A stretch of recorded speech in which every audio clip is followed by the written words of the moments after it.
This is Brian J's Nerd Talk, and this is my friend Steve. From Tejimon, this is Steve from Tejimon.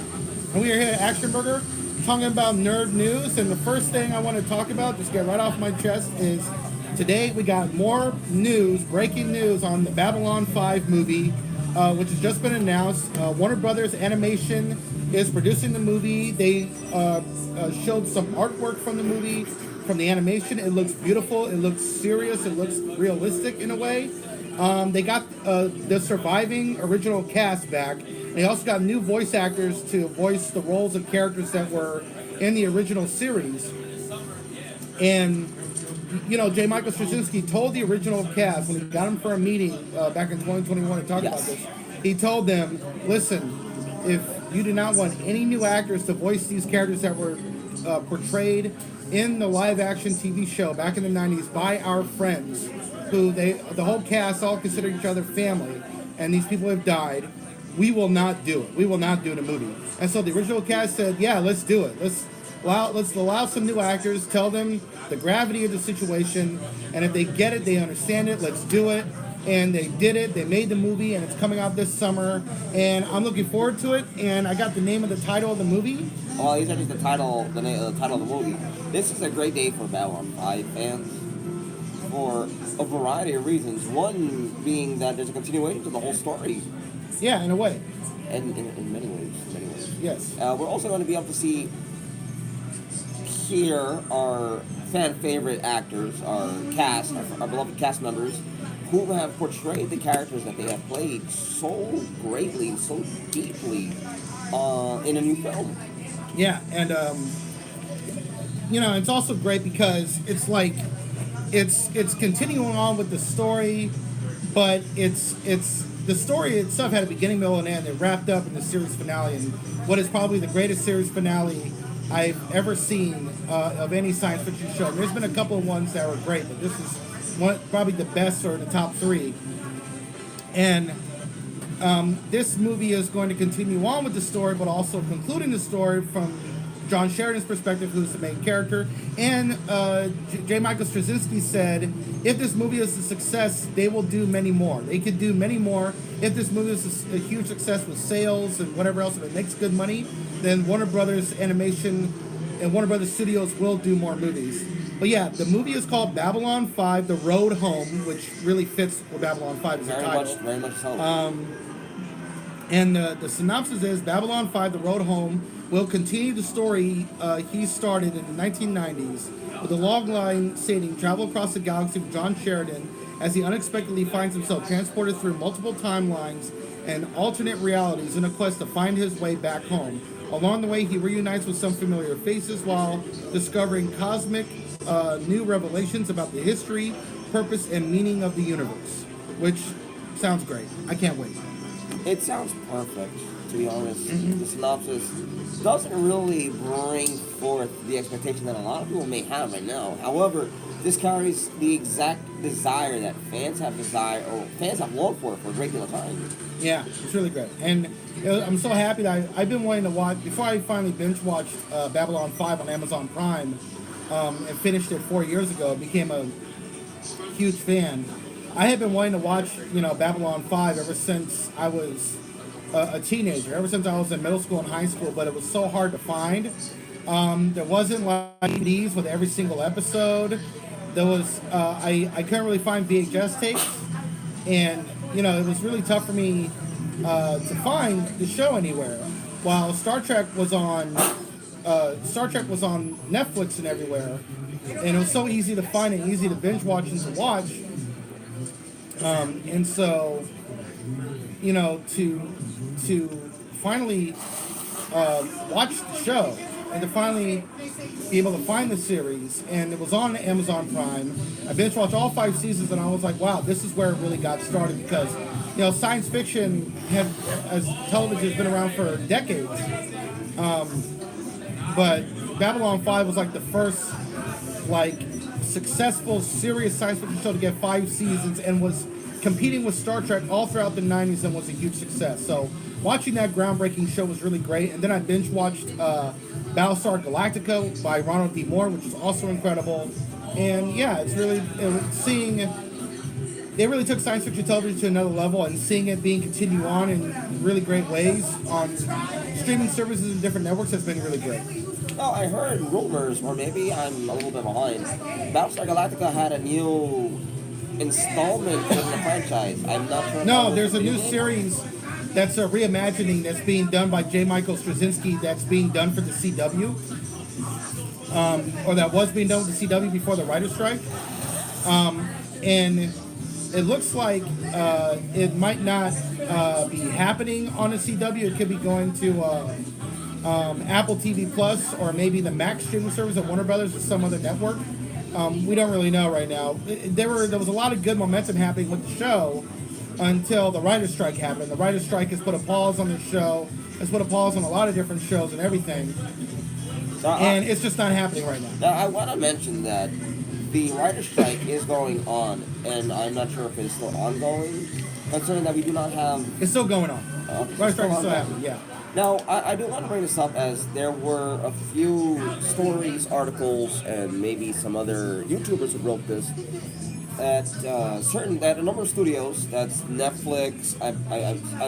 I digress. I may not recall it correctly, and I apologize if I sound like I'm ill. It's just allergy season for me. Okay. And unfortunately, when you're allergic to the 5 things, the American dream for me, which is the dogs, the cats, the trees, the dust, and the roaches, and all the bugs. And Yeah, well, springtime is allergy season for me too, so, you know. Yeah. I'm feeling it too this week.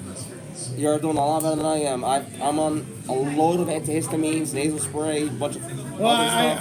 I got Claritin and Benadryl helping me out. No, I stopped taking Benadryl for 2 reasons.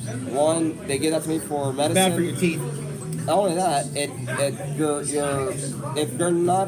if your body does not have enough momentum going to keep it going, to keep it active, excuse me, you're just gonna. Yeah, I know. That's why I take it at night. But anyways, the point is that there are studios that are such as Netflix, HBO Max, what are they called? Disney Plus. I don't recall if Amazon was one of them. I digress. I may have maybe some wrong or maybe incomplete information that these studios have told the writers, listen, you can go on strike and do whatever you want really on that strike. However, if you have basic functions of your job, which entail maybe clerical, secretarial, who knows, organizing papers, you gotta do those jobs. If you don't, you're gonna get fired anyways. Yeah, so, and some showrunners are still required to showrun for some studios and for some shows, not for every show. No, of course. But reality shows are getting picked up like crazy because they don't require too much script writing. So reality shows, you know, are going on. And reality shows are blowing up again like they did in the mid-early 2000s? Late 2000s. No, I mean, reality shows were really blowing up in the 2000s and into the 2010s, but after 2007 with the writer's strike, reality TV became like the focal point because they're cheaply made, they don't require a lot of writers, and they can just keep on going for a long period of time. That would be 04 to like 06, no? No, the writer's strike happened in 2007. No, after 2007. No. Excuse me. I'm referring to the boom in popularity. Early 2000s. Early 2000s. So, yeah. okay, so that's 2001. Because reality TV got started with The Real World, and then after The Real World, it blew up by the early 2000s. That's when you started having Survivor and reality shows. And then in the late 2000s, you got the whole Desperate Housewives starting. Real Housewives. Real Housewives of Atlanta, New York, and all that really got going. Housewives of Atlanta. That was the claim to fame for the no. E! Channel. Because the E! Channel, Miami? that was, Big Brother too. But that was the claim to fame for the E! Channel. The E! Channel really got big because they had so many reality shows just premiering, and then Keeping Up with the Kardashians, and that was all she wrote. I'm still unable to fathom an understanding as to why the Kardashians became so popular when it was they're good escapism. If you're having a rough day or having a rough whatever, day and you you're can watch not rich and you're kind of in the mood to see someone else complain. They're like the most escapist entertainment. You don't even need to think about shit. You can just put it on. And the Kardashians only walked away from the E! Channel because they were paying them the same money that they were paying them 10 years ago, which was like in total Yeah, MTV stopped doing music. Yeah, MTV went from its doing music from the music exclusively to from- just from- doing reality shows and TV shows. Yeah, but That's keeping up. MTV's flaw right there. Yeah. Their biggest success was music, television. Yeah. That was their bread and butter, and they decided to throw out another dish that wasn't the main Yeah, favorite. YouTube had risen, and YouTube took it all. Because you can premiere music videos on YouTube, you don't need MTV anymore. You don't need MTV, you don't need television. You can just drop a music video on YouTube, and if it's a success, you make good money off of And- doing that. YouTube changed the whole paradigm of everything. But yeah, keeping up with the Kardashians, they were being told by the E Channel they're going to be paid the same amount of money they were paid 10 years ago. The problem is that all those women make more money on Instagram than they make on the E Channel. So they signed with Disney and Hulu to where they were, instead of getting paid $35 million a year, they're getting paid $100 million a year.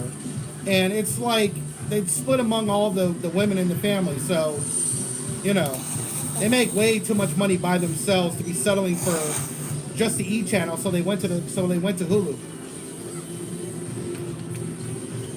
Allergies. But yeah, First you- Babylon 5, the movie is coming. If it's a success, more movies will happen. And from what I've heard, according to different YouTube channels that got inside sources at Warner Brothers, when the writer's strike ends, the Babylon 5 series by J. Michael Straczynski, the reboot, the reimagining, will definitely go ahead. Most definitely, because the CW is cutting costs, and they're canceling a lot of different shows, and they're trying to keep shows that are cheaply made and not too expensive. I am on the. I wouldn't say on the fence, but I'm more so leaning in the favor in the belief. Correction. I'm leaning more so in the belief that a lot of writers are going to end up losing their jobs. Tell your partner to use hot tea. He does that all the time. Yes, I use ginger. So I put ginger in the water to boil. Once that's boiled, pour it in a cup. Add lemon juice and honey. Mix that. Let it sit for a moment, and voila. Yeah, he does that all the time. But what's the other thing? Yeah, so yeah, if this writer strike goes on for 6 months, then people will lose their careers, because the writer strike in 1988 was the worst. Thank you. Yeah, the worst writer strike of all time. It lasted for almost 160 days, for a full 6 months. And J. Michael Straczynski, the creator of Babylon 5, said there was a lot of friends of his and writers that lost their careers because of that writer's strike. Because it went on for so long and they couldn't find work. Their shows got canceled and they wouldn't get picked up anywhere else. So 5 months, 10 days in. Wow, that's and the reason why JMS was able to be employed for so long is because he was writing for Ghostbusters, the animated series from the 80s that I watched when I was a kid. I used to love that show. He wrote so many episodes. Mind you, Ghostbusters had a television series that was phenomenally well received, especially by the younger audience of that time. As to why it was suddenly canned, it's up in the air. Really, I don't know if it was because there was a What show was demand canned? for more money. Ghostbusters. The series, the animated series? Well, it lasted for as long as it did. I mean, animated series don't last forever. Yeah, you love that show too. That's good. Yeah, it was a great yeah, show. it was better than some. It was better than the sequels and Thundercats too. Yeah, Yes. I love Thundercats. I remember the Thundercats lasted for a while. Thundercats lasted for a good while. I'm a little The sad. new Thundercats was good too. It went on Netflix. That was good too. No, it wasn't called. It was not Thundercats. It was Voltron. I'm thinking about Voltron. Okay, Thundercats and Voltron was from the 80s Because too. And the new Thundercats Voltron had from the a- Netflix was good. No, the Cartoon Wasn't bad. The Cartoon Network tried to do. It was a Cartoon Network. I believe it was Cartoon Network, and I may be incorrect. Please do correct me if I'm wrong. Thank you, Cartoon Network. Cartoon Network, Network yeah. did try to reboot the Thundercats. However, the way the show was starting out and how it was proceeding did not. It was not follow. great. Yeah, it was disappointing. It was. I don't know if the series was meant to be an origin show. It really made no sense. Nothing made Transformers sense. in the 90s had the best spin-off idea, and it worked so well. It was called Beast Wars. and I loved Beast Wars. When I grew up in the 90s, Beast Wars was my shit. I love Beast Wars, the cartoon. I remember watching towards the end of season 1, I think it was at the end of season 1, where Optimus Primal, they want to try toys to make money, and kids today don't really, kids don't really play with toys like they used to. But I love Beast Wars. At the end of season 1, when Optimus Primal died, and then he was resurrected, and he came back as a blue Optimus Primal, and he had the fucking surfboard that was flying everywhere. Oh, that was great. It takes a heavy inspiration from Silver Surfer on that one. Yeah. It was the best time. It was the best. I preferred that more than Transformers, the original, the G1.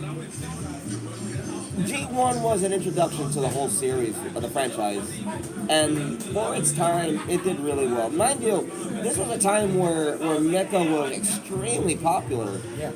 Mecha was still picking up from the popularity when it first aired. Gundam, Transformers, who else? Space Battleship Yamato, to some extent. You had so many wonderful series that did well. You had anime that didn't come to America until later, like Space Runway Ideon, which influenced Evangelion. You had the Gundam series that influenced Evangelion. Evangelion influenced, like, I don't know how many animes by this point. It's just ridiculous. But yeah, there was a lot. But other than Babylon 5, which is good news for B5 fans, new movie coming out this summer. I don't know how, I don't know when more news is going to be announced in the coming weeks, but it's going to be good. What else are we talking about? We're talking about Disney losing 4 million subscribers. Disney losing 4 million subscribers. And, I had Robotech coming up. Yeah, that was good too. Yes, that was great. Robotech was a nice addition to the whole genre. Yeah. It really did fill in holes where things were left to be desired. Yeah. Which was wonderful. And I love Cowboy Bebop too. And, you know, for the first time in like 40 years, Hideki Anno could finally go on a vacation, and good for him, because he did such a great job with the Evangelion, pre-Gundam. No, Robotech. It came out after Gundam. Let me look that up. I was under the belief it did as well. Correct me if I'm wrong. Let me get some water. Unfortunately, Robotech. Yeah, Robotech came out in 1985. Robotech came out in 1985. The first Gundam series came out in 1979. Mobile Suit Gundam came out in 1979, and then that whole series, and all throughout the 80s, you had the Universal timeline, the Universal timeline of Gundam series that came out throughout the 80s. And Space Runway Ideon came out like 3 years after the original Gundam. Space Runway Ideon came out in 1982, I think. It's funny because Gundam, Transformers, and Robotech inspired, I would say to some extent, inspired Zoids. Yeah, that was the whole wave of the 80s. You had a lot of good science fiction movies and TV shows, but you had really great animated series, cartoons, made in America. Today you got a lot of good American animated movies and shows, but a lot of the best stories and the originality, in my opinion, comes out of Japan with Japanese anime. But American animation Western animation can still kick ass. Like Arcane season 1 on Netflix was a masterpiece, and season 2 I'm just waiting, but that's a Western animated series that was just blew shit out the water, you know. Well, I wanna say Arcane is not. This may sound rather contradictory, though. Arcane, I wouldn't necessarily say was Western, because the animation is Western. The animation was Western, but everything else most certainly was funded from was built. No, well, the money was, League of Legends is a Western video game made by American publishers. The money comes from Tencent, which is a Chinese video game. But Riot Games is an American game studio. Arcane is made by Riot, co-produced by Riot, which is an American studio.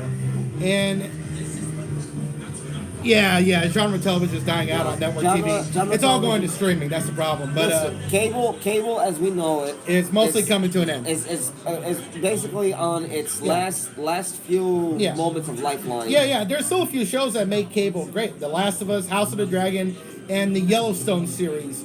Those are like the 3 properties that I could think of that does so well on network TV that's just climbing up instead of going down, right? And but that's like exceptions right now. But Arcane, the artwork was made by a French studio, which is again Western, and the artwork and the story was just so incredible, you know. But that's Arcane's one of the few Western animated series that I could say that's incredible. I could watch that. See, Arcane, I started watching it. Unfortunately, I fell asleep. Late night studying. Pre-calculus does not serve a purpose. Oh, when you got a day off, watch it because the first 3 episodes are. Whew, I don't something. know if I have a day off. Dragon Ball. Oh, what's OG. up, Coach Shelton Harrelson? He's visiting me. That's great. I haven't seen him in a long time. All right. See, Dragon Ball, the original Dragon Ball, despite it having a lot of It was so good. out, a lot, It was a lot so of thrown good. out moments, Yeah. it really told the story from beginning to end. And albeit modern audience today, I don't know what the hell that even means. Viewers today will not be able to get into it for the fact that it's something that requires attention and patience. Well, there's a lot of. Thanks, man. Thank you. Yes, I am in my element. It's pretty good. It's pretty good. It's my thing. All right. Yes. Thank you. Awesome. Thank you, Coach. But yeah, Dragon Ball Z was great. Dragon Ball Z was. It took what was done, which was like the foundation, the bedrock of Dragon Ball, and just expanded on it. It did such a great job. It But did. Dragon Ball is still popular. I think it's also the animation that would be off-putting because the animation is not as state-of-the-art as it used to be. But back then it was great. If you could deal with that, you're good. But I'm probably one of the few Dragon Ball fans that love Dragon Ball Super. But the reason why I love it is because it's made by the original guy that's building up on what he did 30 years ago. So, I want to be honest. Toriyama, no matter what you say, if Toriyama says this is how it should go like that. This is Dragon Ball and like that. oh, nice. Yeah. Yeah, I had cable in the 90s. Cartoon Network Toonami. That is where I watched the original Toonami lineup in the 90s. Was one of the best lineups. You had Dragon Ball, Dragon Ball Z. You had Sailor Moon. You had what else? Oh gosh, you had Ronin Warriors, Tenchi Muyo, Gundam Wing, which was also great. Yeah, that was Now, Toonami. speaking of cable, if I recall correctly, Channel 3 was your basic news channel. I don't know what I the forgot channel where was. Toonami and Cartoon Network I was. think that was 22.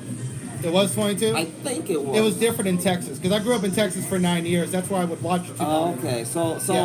So here in New York City, Channel 3 was your basic news channel. I don't know if it was CBS. And Pokemon NBC. was way early in the morning. Like Pokemon would come on at 5 o'clock in the morning. No. If you woke up on Saturdays and watched Kids WB, you would get it anywhere from I think it was 7 a.m. But Monday through Friday, it premiered at 5 o'clock in the morning. Yeah, no, but it was, in but Texas, Monday to Friday. I don't know if it was reruns or if it was the series that they were going to. Well, air on Saturday I saw when it first premiered because they were posting up teaser trailers and previews on Toonami talking about Pokemon coming to America. This must have been in like 1998, 99, around that time, or it was in the late 90s. And so I saw the first episode, and then I continued to watch a new episode every morning. I would wake up to go to school, watch the episode, have breakfast, get right on the bus to go to school, and then we would talk about a new episode every day. Ronin Ronin Warriors is great, yes. Channel 40, which was local independent station out of Fayetteville. North Carolina, okay, yeah. I do apologize. I don't know if it was Fayetteville or Fayetteville. New York had a different channel, Yes. Texas had a different channel, I but know- we I know caught the same shit. For Cartoon Network here in New York City, it was if I recall correctly, was 22. Yeah. And then Channel 40, I'm not sure if it was 41 or 49, was your Univision, which is where you would watch your novelas and whatnot. Yeah, The Spanish novelas, Spanish soap opera. right. Okay, so yeah, I mean that was just a crazy time, but That was a fun time. yeah, actually. it was a crazy time. But you know, genre television on network TV has been struggling, and it doesn't help that you have the Sci-Fi Network where it's run by people who don't like science fiction, and so they don't really promote it at all that much. And it won't surprise me if the Sci-Fi Network gets shut down, but streaming is struggling too because, you know, like Netflix, they cancel so many shows that people love and are into, and you can't even get into the shows. Oh, right, Fridays. Okay, work 4 days a week, yeah. good times when you could work 4 days out of 7 and then still be home for 3. Yeah. Now you can't even do that most of the time. Yeah, and I would barely miss Sailor Moon when I would come home from school. Oh, I want to say 90s Sailor Moon was phenomenal. Unless Yeah. if it was 80s or 90s. Well, no, the Sailor Moon 90s. at that time- 95 to 98, 99, I yeah. think it was like 99. It was 5 seasons, and luckily all 5 seasons are on Hulu, so I binge watched it, I loved it. But Sailor Moon Crystal, as good as it was in terms of writing and being faithful to the manga, the animation was not good in the first 2 seasons. It was not good at all, but it got better by season I want 3. to say the original Sailor Moon that came on, it did not follow the story, the manga story, or manga, I believe. It made changes that were They unnecessary. made changes that were unnecessary, but the demographic for Sailor Moon at that time was for young girls. Yeah. Because the Magical Girls or the Mahou Shoujo series And everybody is watched- aimed for Yeah. young girls. And what made the original series great was, even though it wasn't faithful to the manga, it expanded on so much stuff. Season 4 to me is a waste of time until the last 6 episodes, but season 5 is good. The first 3 seasons were great too. He-Man was great too, yes. Yes, the reboot. The reboot series was trash in the 90s. Yes, it was. It was trash. When I say that I grew up watching So bad. the original series, and then And I watching the only watched 90s, the original I was series. Like, I was like, why is it so different? Why does Yeah. The He-Man, and also the one they did for Netflix was also so disappointing. And it wasn't like a bad show, but it was that bait and switch that pisses off a lot of new fans. What's where his name? we're gonna Kevin Smith, Kevin Smith. Kevin Smith totally sold out. But Kevin Smith. what I'm saying is that Skeletor all time best. Yeah, I love Skeletor, man. I Oh wanna my God, do it. Skeletor, He-Man, the movie Masters of the Universe that came out in 1987 or 1988. The one in the 2000s. I'm talking about the one that was the last couple of years. But Masters. He's talking about the one with Kevin Smith. Yeah, It's yeah, all yeah, about yeah. He-Man, but it was actually about She-Ra. But before we get into that, 87. There you There go. we go. So Masters of the Universe movie was so good. I love that movie. It's a classic, and a lot of the designs that were used in that movie were influenced by Alejandro Jodorowsky's Dune movie that he never got to make because it was going to be a weird movie that was going to be too expensive. He wanted to do like 20 hours, and so Hollywood said no. But all the people that worked on that movie that never got made ended up making other science fiction movies with those designs like Alien, Blade Runner, Masters of the Universe, and Flash Gordon, and many others, and The Matrix as well. But yeah, Masters of the Universe looks so great. It was so good. But the Let me hear 1 second. yeah, go ahead.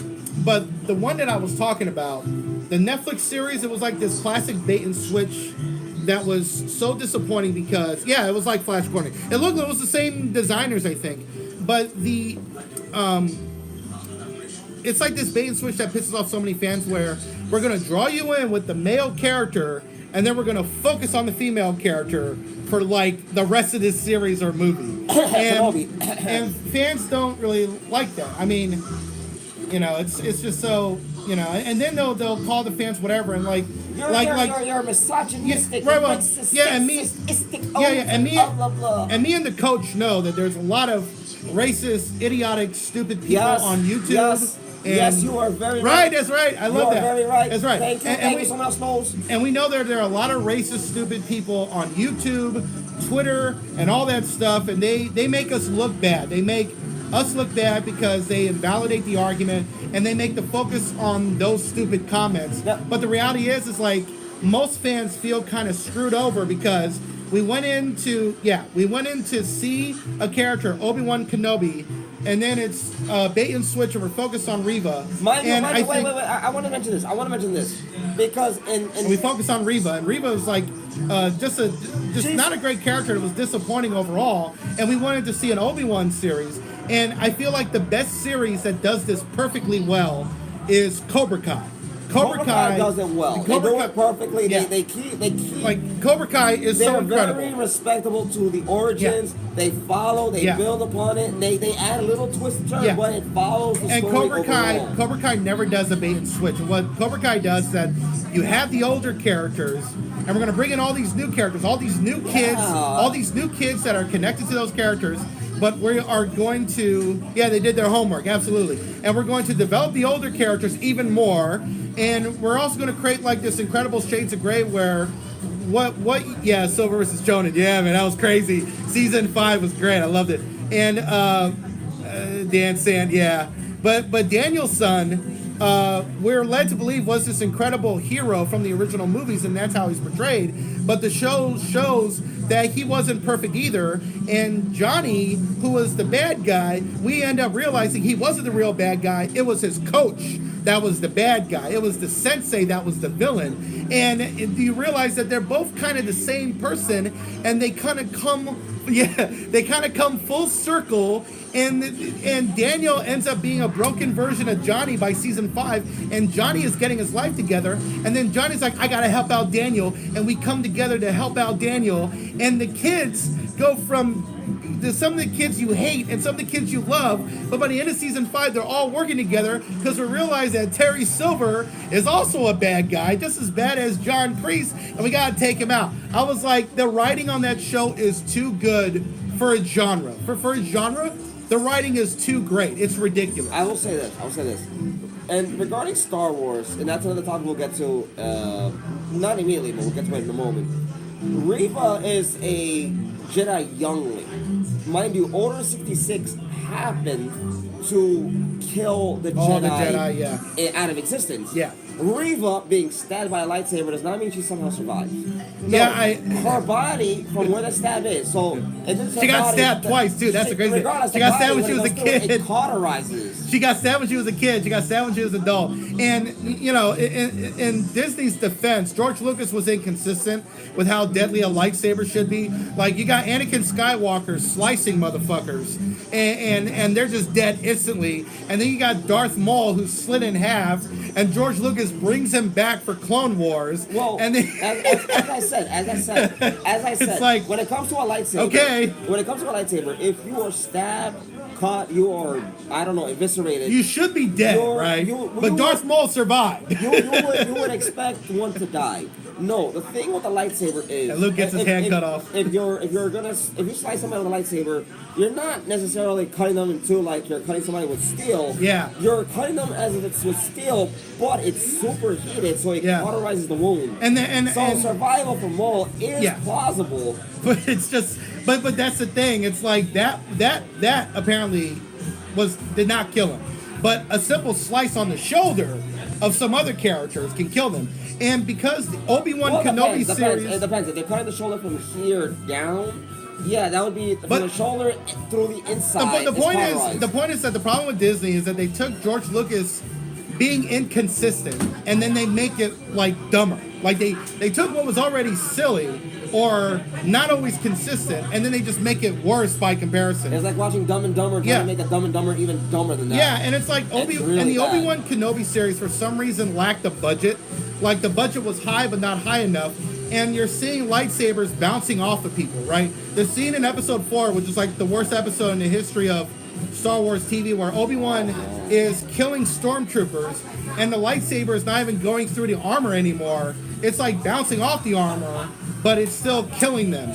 And it's like, maybe it was just the incompetence of everything with the show, but I feel like they did not want to spend any big money on the Obi-Wan Kenobi series, because all the money they could have spent on that went to Andor, and it went to Mandalorian Season 3, which had freaking space battles and TIE fighters chasing each other.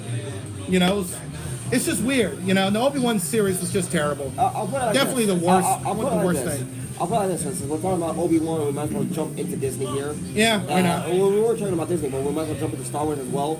When it comes to Star Wars, Kathleen Kennedy's guidance, leadership under the franchise, under the umbrella, is not even subpar. It's just bad. Now there are reports, rumors, articles, YouTubers commenting that Kathleen Kennedy is telling fans to shut up, stop saying anything, writers are having a hard time writing. If the writers are having a hard time writing, that's not because of fans. That's because ineptitude, lack of proper leadership, and the incapacity to follow things logically. But this is one of the great things about having Bob Iger back. Because the 2010s, say what you want, at the end of the day, 5 Star Wars movies, and and three by the end of 2019, 5 Star Wars movies had come out. Star Wars: The Mandalorian came out, and we had season 7 of Clone Wars. We had Andor in pre-production that got made, and all of that happened under Bob Iger's watch, right? Like a lot of that got made because when Bob Iger's in charge, for some reason Kathleen Kennedy was a little quicker on the uptick. The problem is that she wasn't good, and she still isn't that good at getting people on the same page. And so she would hire a director. The directors would do something, she wouldn't like it, and then they're fired. And in the 2010, she went through 7, 8 different directors and creatives. I want to say this. I mean, it was crazy. I want to say this. Crazy. Saying Kathleen Kennedy isn't that good is way too much of an understatement. She's just not good at all. Yeah, and she's a great producer. I mean, she's historically... Producer, yes. Leader, no. She's an 8-time Oscar nominee. She was a great producer at making movies, but running a franchise is different. And I feel like running a franchise is just not her cup of tea. You know what would be funny is if George Lucas... And she's had some successes. She's had plenty of successes. She's done a great job in other areas in Star Wars, but she's also made lots of mistakes and screwed up a lot as well. I want to say this. It'd be funny because this was I want to say it's a rumor. I want to say it's what is it? That DAG is a conspiracy. It's not a conspiracy.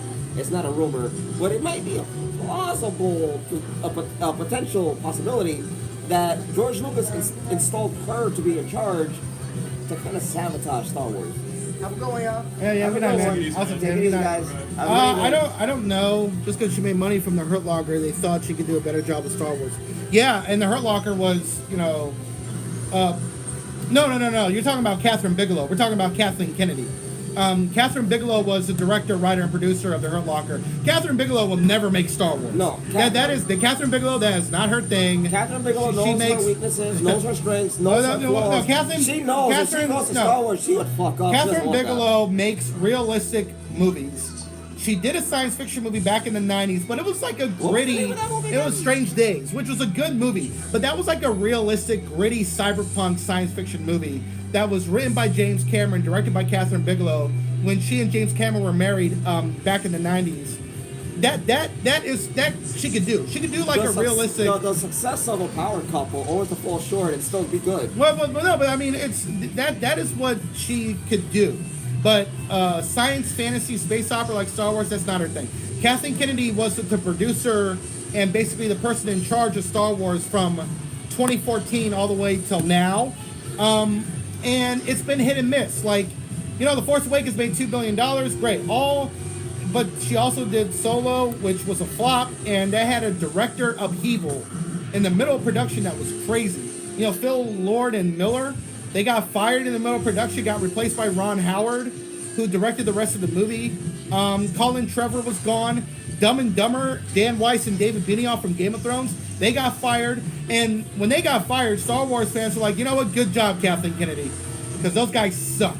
It's just like, other than that, I'm going to say that her leadership has shown incompetence for several reasons. Yeah. She's hiring producers and then firing producers, so she's wasting resources needlessly over something she may disagree with rather than see the whole vision, rather than let them make the whole thing, rather than me the whole script on page. But the Dave and Dan situation was pretty unique because I think what happened is that Bob Iger chose to have a meeting with them and to talk to them, and he realized in that meeting those guys were a bunch of clowns. They didn't know what the fuck they were doing, and yeah, you could con HBO into doing the biggest show of all time, but you're not going to con Disney like that, and you're not going to con Bob Iger like that. And so I think he had a meeting with them in 2019. He saw the guys were incompetent, didn't know what they were doing, didn't know how to write dialogue, didn't know how to set up scenes or screens or anything, or set up shots and transitions. And I think he was like, let's let these people go because they don't know what the fuck they're doing. And we're already in a rough patch after Han Solo, and The Rise of Skywalker was having a troubled production, so we can't take any big risks. Well, they're taking a pretty big risk with continuing Rey, stories about Rey, movies about Rey. Nobody wants that. I do. I did. I know. I did They because could have literally done the whole time well, skip. because Rey Skywalker has a lot of Lady potential. Palpatine. Skywalker. Palpatine. She's not. Skywalker. She was not born a Skywalker. She is not a Skywalker. Well, Called a no, but Skywalker. I like the idea of the Skywalker name being this universal thing, a potential religion where it's more than just a bloodline. It's like Skywalker is now a religion in and of itself. It's a big ass movement, and we are all Skywalkers. It's like, you know what I think, you know, they kind of stole that. I think they stole that because remember, Star Wars was also influenced by the designs of Dune by Jodorowsky. And Frank Herbert's Dune, the books, are a big influence on the first 6 Star Wars movies by George Lucas, right? And so, by the end of Rise of Skywalker, I don't know if J.J. Abrams saw the Jodorowsky documentary or read about the movie or anything, or maybe he read the Inkle, but that's a story that Jodorowsky came up with in graphic novels and in the movie that could have come out in the 70s where the hero that you worship and idolize as a messiah, he ends up either dying or his consciousness spreads out to everybody, and everybody becomes that person. Like you are now, everybody is a messiah, everybody is a hero, and so we are all that person. Like we are all that messiah, and we can all make a difference. So with Rey Skywalker taking the last name Skywalker, she is now a Skywalker, not just in spirit or in power, but in name as a movement. So she is a messiah, everybody's a messiah, everybody can make a difference. So I do like the idea, but when you think about it and get into the detail, it is problematic. But I'm looking forward to the movie, and you know what? With Bob Iger in charge, one of these movies is coming out. I don't know. With the writer's strike going on, even Disney's in trouble. Yeah, I mean, okay, well, one of those movies is coming out, and you know what? I think Dave Filoni's movie will come out first because Kathleen Kennedy and Dave Filoni got a good working relationship, and I think their camaraderie will lead to that movie coming out first because they're on the same page. I don't know. I mean, with the way Mandalorian Season 3 has turned out to be, Let's see yourself become the villain. Yeah. Yes, it's a very true statement. It's a very true quote. Either Kathleen Kennedy is the hero or she's the villain destroying the franchise. And then you can say the same thing about Dave Filoni being the hero or the villain, same thing with Jon Favreau. Now, the concept of the two of them working together making a good product is kind of on the end of, I don't think so. Look at Mandalorian Season 3. Well, that's Jon Favreau. I blame him for that. You know why? Because Dave Filoni was busy with Ahsoka. If you look at the episodes that Dave Filoni was involved in with Season 3 of The Mandalorian, he co-wrote Episode 7. He co-wrote one of the earlier episodes, but he was not heavily involved with Season 3 because all of his attention was on Ahsoka, and Ahsoka is going to be 8 episodes long, and Dave Filoni wrote all 8 episodes. All 8. So I am super freaking excited for Ahsoka. I'm really excited. Yes, well, I'm concerned for, and I know I sound like I'm dying. I'm not. It's just a loss of voice. A study session when there's a loud environment in a loud setting, not the wisest thing to do for groups. But hey, college is college. I'm not as excited for the reason that he's making a series in regards to a specific story arc. And yeah, he may have Timothy Zahn involved. However, how much of that story is going to come to fruition, and how much of it is just going to be retcon to fit Ahsoka and or whoever of character-wise they want to add into it? Yeah, I think it's it's like a real continuation of Rebels. I think he's going to adapt some of the Heir to the Empire, but he's not going to adapt it to the point where he's going to be ruining the story. He's going to focus on the story he wants, which involves Ahsoka, the characters from Rebels, and the villain is Thrawn. The villain is Thrawn. So elements of Heir to the Empire will be there, but not entirely. And Timothy Zahn was working as a consultant on the show. So this is why I'm so excited for Ahsoka, and a lot of fans are, because there are so many things that just sound good about the show. You got Dave Filoni focusing on the characters that he created. He's running all 8 episodes. He's got Timothy Zahn as a consultant. I mean, this has to be great, or at least close to great. At least something good. I'm just concerned that they're gonna neuter and water down Thrawn like they did in Rebels, because Thrawn is not just someone who is I started the Empire because of said reasons. No, he committed himself to the Empire, and he's he's the sharpest, if not one of the sharpest minds the Imperial Empire has. The Galactic Empire has no one on his caliber, on his level. And he's one of the few, if not the only alien in Star the Wars only canon alien to work in the canonically Empire. To be in the Empire as one of its main Right. main leaders, but to be of the rank of Grand Admiral. Yeah, and that's the thing. The Empire is a racist organization. They dislike aliens and anybody that's different. So for somebody like Thrawn to ascend to the highest level in the Empire is extraordinary, and it says a lot about him as a character. It says a lot about him as a person. I want to say this because Thrawn, if I recall correctly, and mind you, parts of my brain are disconnected, health issues and whatnot, but Thrawn was captured and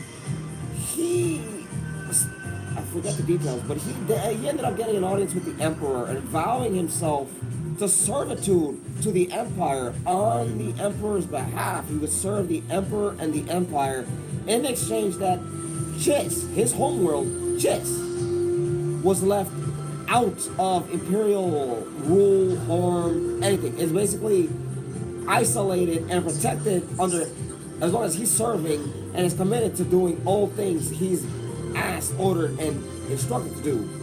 And it's because of that commitment and servitude that he rose the ranks so extremely fast that other Imperial naval officers, admirals, captains, all that, they despised him because he's not human. He's an alien of extreme mental capabilities to not only analyze, assess, and pretty much counter anything that came his way. If you read Timothy Zahn's original books, the prediction of how the rebels would react and respond to certain Imperial movements or how they would attack was calculated to the finest detail.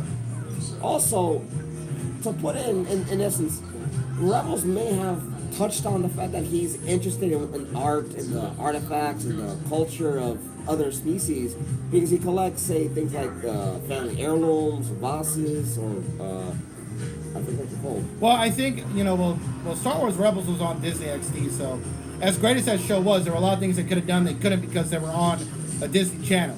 But with Ahsoka being on Disney Plus and Disney wanting to be a little bit more adult-oriented with their live-action shows, like Andor was very intense, super adult, and it was incredible. If they do that approach with Ahsoka and Thrawn in a really great way, I think it could work. I think it could really I'm work. going to say this. As for Andor, I've heard great things. It's amazing. I've heard nothing but wonderful talks. It's the best live-action Star Wars. I'm going to confess, I don't care about Andor. The guy dies in Rogue One. That's why you got to watch it. Because I had the same mentality. No. I was not interested. I did not care. And I watched the first 3 episodes, and I was like, this is incredible. I'm an Imperial. You are a rebel. No, you'll love it. I swear.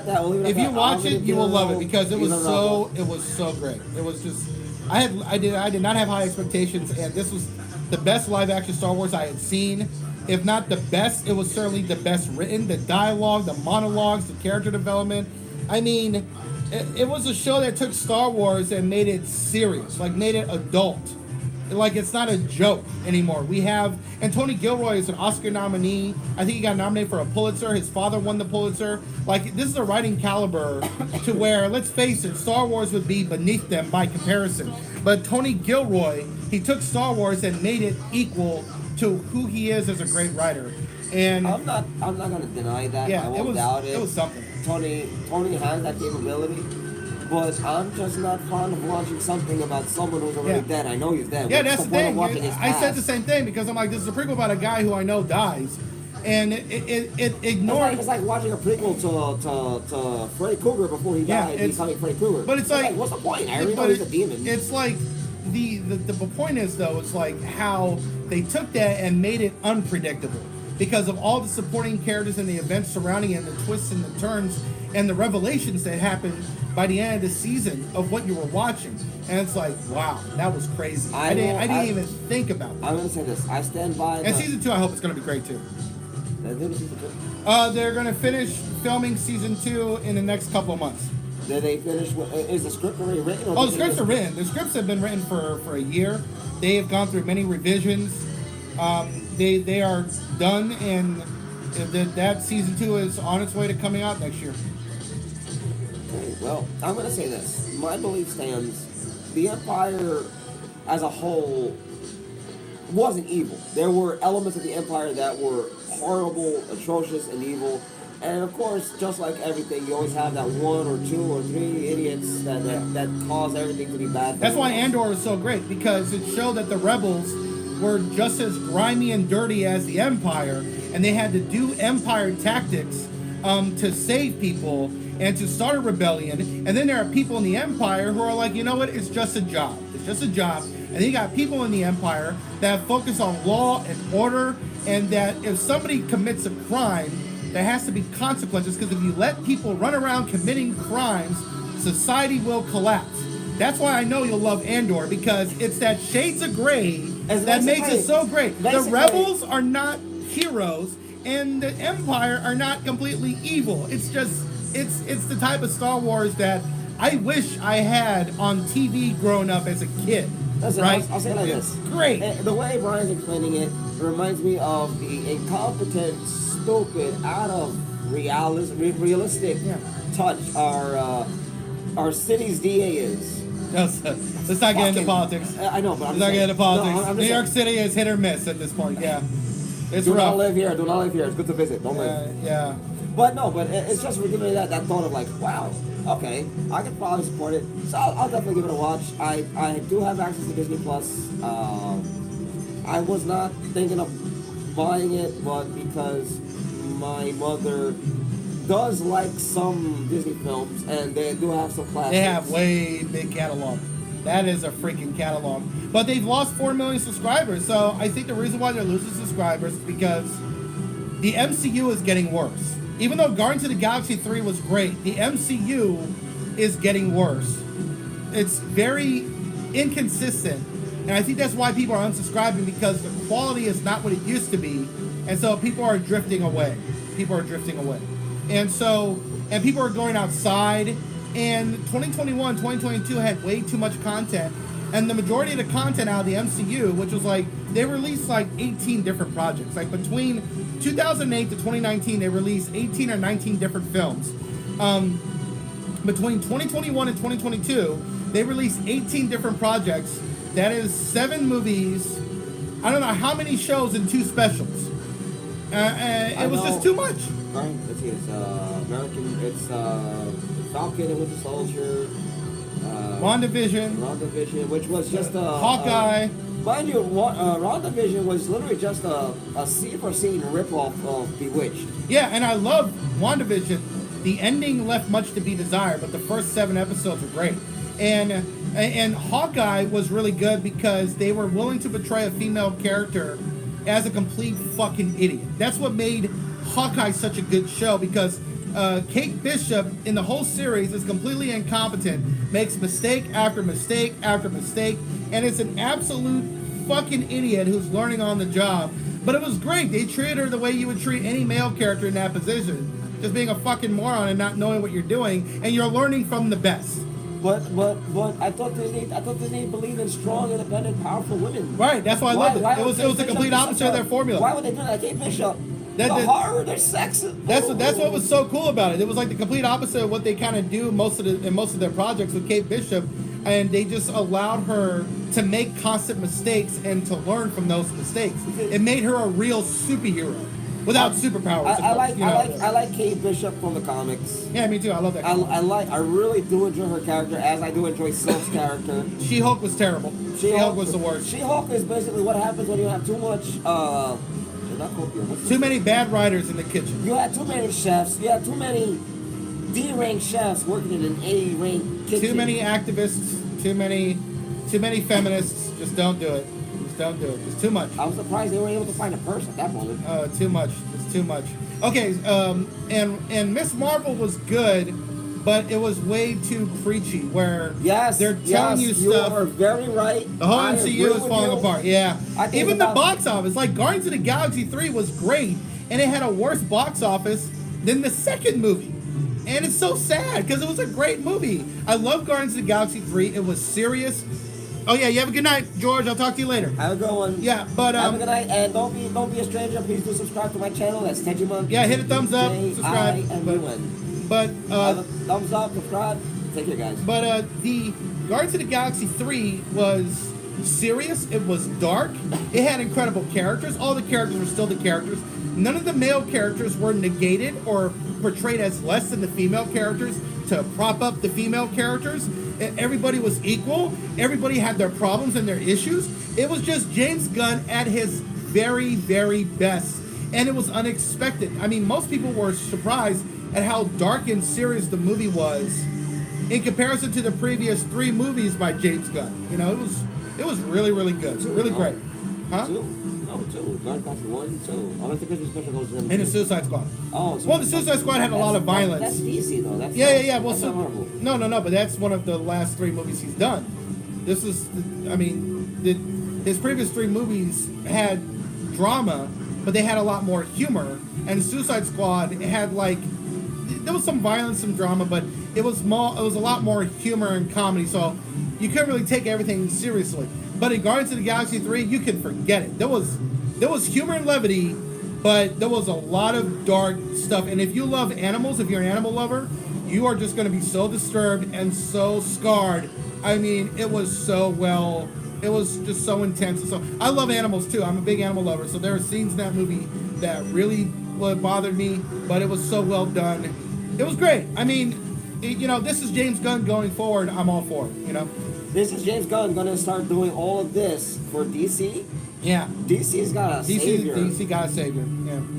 DC, No. Marvel fucked up.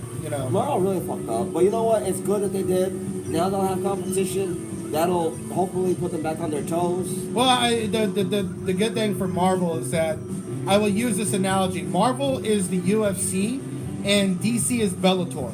No matter how much Marvel fucks up, they will never be as bad as Bellator, DC. Here, because this is the problem with DC. Even if their movies are good or entertaining or well done, they flop. I'm sure the Flash movie might be great, but it could still flop. So it doesn't matter. I thought Black Adam was okay. It wasn't good. It wasn't bad. Still flopped. Black Adam to me was a popcorn film. It was. I'm watching stupid violence or stupid action. And portraying the whole character like a robot. He's just literally gliding and destroying shit. Like he had no fucking personality whatsoever. It was just The Rock wanting to be the Terminator. He wanted to be a killing machine. And there was not a lot of story. There was not a lot of depth. The twist was well done. The reveal. The whole time you thought it was the son. Turns out it was the father. That was Black Adam. That was good. That was good, but it was not a good movie. It was an entertaining film where you can eat popcorn, have a soda, and forget all about it. And then forget your day and be like, oh, what were they doing again? Yeah, just forget all about the movie. And of course, bringing Henry Cavill back as Superman just went nowhere because James Gunn didn't want to do a Henry Cavill Superman. He wants to do his own Superman.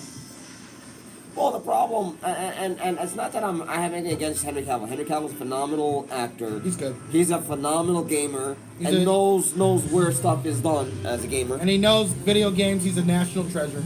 He's a national treasure, and I think Henry Cavill may have the possibility of returning to DC, just not in the current phase, for the fact that Henry Cavill Superman would have that emo Zack Snyder story kind of thing going on. Yeah. And James Gunn wants to do Superman the way he sees Superman as Superman.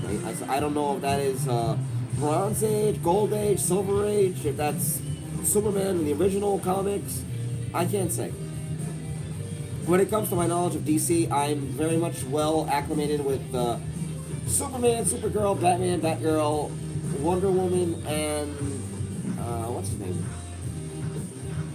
Batman, Wonder Woman, Green Lantern, Superman, The Flash. I'm not too acclimated with the Justice League. Just certain characters. So Batman, Batgirl, Superman, Supergirl, Wonder Woman, and what is this guy's name? I'll remember his name at some point. What is his ability? I think it's like mind control. Brainiac? No, not Brainiac. Not Lex Luthor. No, not Lex Luthor. Even though he can't do that. He's made technology like that. No, but it's not. We'll get back into that later. Today I bought Supergirl, Woman of Tomorrow, which is being adapted into a movie with James Gunn. I think James Gunn's writing the script, and it's going to get a different director. But that's being adapted, and I'm going to read the comic book. It was a comic book that came out last year, and a lot of people loved it, thought it was great. So I'm going to read that. And is this Supergirl where she's still in her top and skirt, or is this where they put her in the parachute pins? I think it's top and skirt, but it's like it was like a whole story and reimagining of Supergirl, and James Gunn loved it, and he's going to adapt it into a movie. I think it could be good.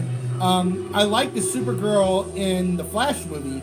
I love her design. Her design is similar to Superman, and I love the design of that suit. It's so cool, and I'm looking forward to seeing that Supergirl. And of course, but because of Ezra Miller being such a real piece of shit in real life, the marketing for that movie is focusing more on Batman. I'm sorry. No. The marketing. No. That's not you. It's just. Again, it's allergies. Yeah. So sinus and stuff. Sorry. The The marketing for the Flash movie is focusing entirely on Michael Keaton's Batman. Yeah, there's that one trailer. There's that one trailer. Supergirl. You don't really see that much of the Flash. There's that one trailer where Ezra Miller's like, and it's like Michael Keaton saying, "Yeah, I'm Batman." Whoa! I feel bad for Warner Brothers and Marvel. Then honestly, like they hire these actors and they have a plan for these movies, and then these actors do terrible things. Like Jonathan Majors going on, who is such a really good actor. He's a really good, he has great talent, and he's just fucking up his career and screwing up Marvel Disney's plans. I think what Warner Brothers Discovery might be doing is that they're gonna keep Ezra Miller just for this movie, And then fire him. and then fire his ass, and they're gonna hear. It's like a sound of thunderous applause, all crying out with cheers. We're suddenly met with a joyous welcome. Yeah. Am I quoting a little Star Wars line with some other stuff? Maybe. I'll leave that to your imagination. As for, I think I'm a water, but as for Star Wars again, I'm concerned with a few things. There's this argument going on between who's stronger, Revan and Malak, or Vader and Palpatine.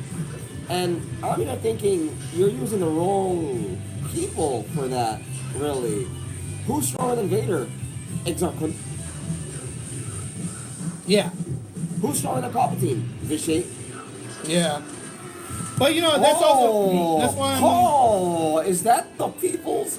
Yeah. What's up, Yes, y'all? What's up? What's up, y'all? Good seeing you. dude? How you doing? I was like, wait, who the fuck is this guy? Son of a bitch. Why are you giving the people's eyebrow for? It's like, you know what's the rock? Yeah. You know. Yeah. What you guys doing? We're just talking nerd stuff and everything. We spoke about. We talked about Babylon 5, the new animated Babylon movie 5, coming out this yeah, summer, it's going written by out. J. Michael We Straczynski spoke and about a little bit Disney about stuff, Disney, Marvel, Star Wars. Star Wars. I'm bringing up the fact that there is a comparison between Darth Vader and Palpatine, or Darth Sidious, the Emperor, and Darth Revan and Darth Malak. My deal, it's a poor comparison because these are people from two different eras of Star Wars galaxy, of the universe, where Revan was the one to master not just the light side, but the dark side, not just the dark side, but the light side. He had mastery of both. So to say that he pales against Palpatine is a huge understatement, because you have Darth Malak, Padawan, apprentice to Darth Revan, who excelled in lightsaber combat. And mind you, this was at a time, again, two different Star Wars eras, where lightsaber arts were very different. During the Sith Empire, the Old Republic, they were in multitude numbers. Yeah. And the time of Vader and Sidious, you only had the rule of two, so they were limited to what they knew. Whereas in the Sith Empire, the knowledge of what was available on the dark side and the light side were both at such levels that Vader and Palpatine would not compare with in any way with Force or with lightsaber combat. Well, Now, if that's want- why I'm looking forward to James Mangold's movie, and I hope when he's done with his movie with the biopic on Bob Dylan. Hopefully, when he's done with that. As you can see. But yeah. You guys, I'll Yeah, see you guys great. later. Yeah, definitely, man. Good seeing you guys. Yeah, good seeing you guys. Yes, absolutely. Yeah, definitely. See you next time, man. I'll see you what? Maybe next week, maybe Saturday, maybe Sunday. I don't know. Birthday. Sunday be good. I'll be here Sunday. We'll let you know. We'll definitely. I'm here Sunday. All right, you guys have a good night. Yeah, have a good night. But that's why I'm looking at James Mangold's movie. When he's done with the Bob Dylan biopic this summer, I would hope he does that movie that takes place 25,000 years ago with the early Jedis that lead into the early Sith, the early dark side users. And maybe they can also go into some history on the Grey Jedi, because the Grey Jedi are finally introduced in Ahsoka. But I think the Grey Jedi have been around for a long time. Very long time. I mean, that hasn't been confirmed in canon yet. But not the Grey Jedi, not Grey Jedi. They're called Dark Jedi. The Dark Jedi have been around for a long time. We just don't know yet. And I think Dave Filoni will get more into the history with the Dark Jedi with the Ahsoka series and get more into the history of that. But we could see a lot of that being implemented in a James Mangold movie. But I want to go back to the superhero stuff though, because Wait, before you do, I want to say this. Go ahead. Whereas the Dark Jedi and the Great Jedi, There's no Great Jedi yet. There's none. no. Not in Star Wars canon. Qui-Gon was the Great Jedi. Not in Star Wars canon. Dooku was a Great Jedi. Not in What Star was Wars it say? canon. Well, that's the thing. The Great Because- Jedi was completely made up, Because and you have it's not canon You yet. have the I forget what's it called, the other world, the other side, the mirror world. Right. The Well. world in the mirror. Okay. Yeah, that was in Star Wars And Rebels. it's I'm sure canon. that's canon. Yeah. But again, even in the mirror universe, that whole stuff yet, still they have not in Star Wars canon confirmed that Great Jedi is a thing that could happen down the road. But I don't expect it to. But Well, if Yeah. we're gonna say that the world within the mirror world is canon, that means anything that was considered legends is canon. Possibly, yeah. So it hasn't been confirmed. It's possible. It hasn't been completely confirmed yet, but we'll see. I will say this. With the superhero fatigue setting in, I don't think DC can have a real box office hit until the Batman 2 by Matt Reeves. Because the Batman by Matt Reeves was a fantastic movie that was beloved, got great critics reviews, great audience score. That would be the only DC movie that would be a box office hit. The other DC movies, I am just not too sure because DC has shit the bed so much. And now, with Guardians of the Galaxy 3 having a disappointing opening weekend in comparison to the second movie, we are officially, I think we are dealing with superhero fatigue, real superhero fatigue. I wanna And say- people are getting tired of superhero movies. I think movie critics are getting tired of superhero movies. And they want to see other genres come back. They want to see westerns now, detective movies, Top Gun Maverick, a movie about regular human beings dealing with everyday stuff. I might have an idea for a movie for Netflix or a TV show for Netflix, but I haven't written the script out. It's still in my head. Okay. You said just message them and they'll send the crew and everything. I don't know. I don't Well, know. if so, you'll know it's me because it'll have very very provocative things going on, and I don't mean sexual or anything like that. I mean in the sense of story wise. You'll see something nice and happy, and all of a sudden, boom, like, oh my god, the violence. You know what? Actually, your idea just put it into a comic book and graphic novel. Because even the comic book industry, in the 2020-2021, comic book sales are at an all-time high, bringing in $1.2 billion. The sales of comic books are the highest it's ever been. The comic books are not selling as well in the 90s, but overall, totally, they are doing the best they've done. So if you got any crazy ideas, you could self-publish it as a graphic novel, turn it into a comic book, and maybe we'll get turned into a movie. If Alejandro Jodorowsky could take his crazy ideas and turn them into awesome science fiction graphic novels, anybody can do it. Anybody can do it. I want He's got to be able to want to do I it. want to ask. Now, the comic book sales, is that the inclusion of comic All books, sales. graphic novels? No, comic books. American Western comic books. The sales of comic books are ridiculous. Manga is also high, but manga's nowhere near as high as comic books.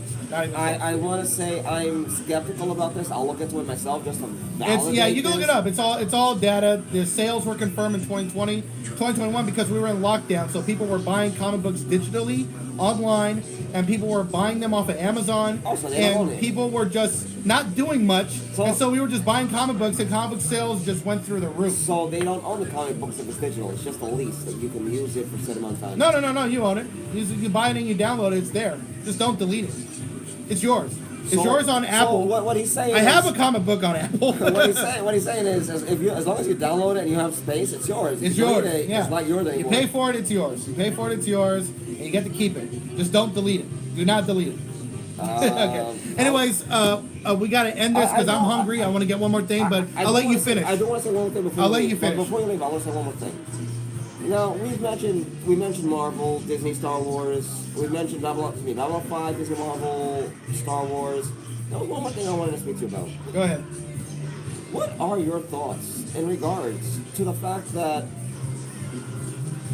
Starfield is only a few weeks away? What are your expectations about this? Because Phil Spencer had an interview where he said it's not about making great games because we won't just. It was a stupid interview. I don't know. I why he did I don't that. know why he said that. It was a stupid ass interview. He was all in the emotions because Redfall turned out to be a colossal disappointment, and him saying that if there's no universe where Starfield is an 11 out of 10 and it will suddenly bring in sales. I'm like, yeah, that's probably true, but it would make people buy an Xbox. And he just admitted that Starfield's not going to be great. So I'm probably not going to buy the game. I'm going to download it on Game Pass and play it as long as I want. But that interview was crazy because the Microsoft, their launches have been shit on Xbox. They want to acquire Activision Blizzard, which will most likely go through, if not this year, next year. I think But they will go for it. and now part of me is like, I don't want this to happen now because their games, their management is so bad. It's so poor. Their games are getting worse. Call of Duty games could get worse. Blizzard could become a worse studio under Microsoft than they are under Activision. Activision can completely fall apart. I'm just not excited now for the state of Microsoft, and that they just don't realize this. If you make great games, the sales could go up. Like when Xbox 360 first came out in the 2000s, it was kicking. Great games was Driving it, sales. yeah. But Xbox 360 was kicking PlayStation 3's ass in terms of sales in the 2000s. Why? Because they were making great games that kept people coming back over and over and wanting to buy a new system. And PlayStation 3 was too expensive, so people weren't buying it, and it did not have great games. But by the early 2010s, they started coming out with a lot of great games, and so the sales went up, and it kept going up. And the PlayStation 3 ended up catching up to 360 and ended up surpassing it in terms of sales. And then the PlayStation 4 came out and blew the competition out the water with Microsoft. And Microsoft has been fucking up since the Xbox One era. For 10 years, they've been fucking up. They need to get away from the Xbox One name in general, and they really. You know what they really? I don't know what Phil Spencer's going through his head. I just don't understand. I don't know. He talks a big game, but it's just these studios are poorly managed. The games are coming out broken, and not 60 FPS or 30 FPS, like 20 FPS, 10 FPS. Like, what's going on here? I'm concerned. It's not that I don't want to buy Activision Blizzard. I mean, with Activision Blizzard under their umbrella, maybe they'll be able to move games they'll be able to move developers around to work on games a lot better. Yeah. But with the way Phil Spencer gave his interview and his response, it has led me to believe Phil Spencer needs to be held on the leash at this point. The guy's a great, and I don't want to say this in a And Matt Booty, too. Matt Booty should be fired, too. I mean, the buck should also stop with him, too, because he's also in charge of the development of the games in the studios, too. He's the head. No, I know. But Phil Spencer's in charge of the whole thing, but I mean, Matt Booty is the guy that's in the room with these people, and nothing good is happening. Like, nothing. Xbox has been a clusterfuck since 2013. I want to say that if it's a necessity that you have, I don't want to say his name wrong, Satya Nadella. Yeah. If you have a CEO of Microsoft put somebody as Phil Spencer and Matt Booty's handlers would be the correct way to say it, handlers to ensure that they do their damn job Yeah. and get the shit out, because Microsoft is just spending money as a company for Xbox and they're not making the returns as they should. Right. It's over a period of time they make those returns. So if Microsoft is gonna reach into their oh look, my wallet has 70 billion dollars, I'll just spend that. And over the course of 10 years, you make that back. That's kind of a poor investment. I'm not a business owner. I know math. I'm not an expert when it comes to investments. I just know common sense with basic math. 1 + 1 is 2. If I spend $5 and I make $1 every week, it'll take me 5 weeks to make $5. Yeah, and Microsoft has so much money, they're so focused on Game Pass that they're forgetting you got to make the games great. You got to make them work. We are having too many games coming out broken and are messed up, and we're having too many PC games. We're having too many PC games that are just coming out a mess, and it's just crazy, man. But those are my thoughts on Microsoft.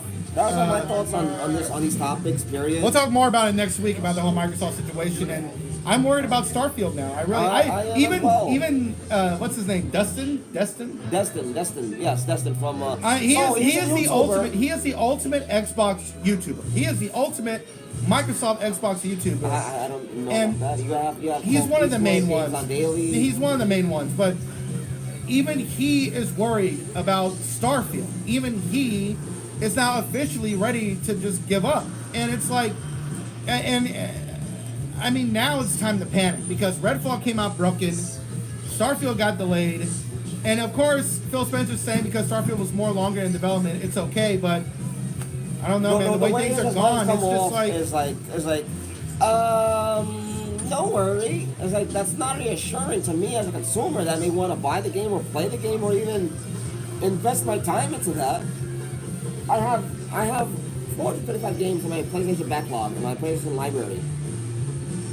I've only played 30 of them so far. I'm probably gonna play another 175 of them by the time Starfield is out, fixed, and everything. yeah. Now, if Starfield does come out and it's in a much better condition, that will alleviate concerns, not for good, for a moment, for a while, because now if Starfield comes out and with all that time and all those extra resources, it's good.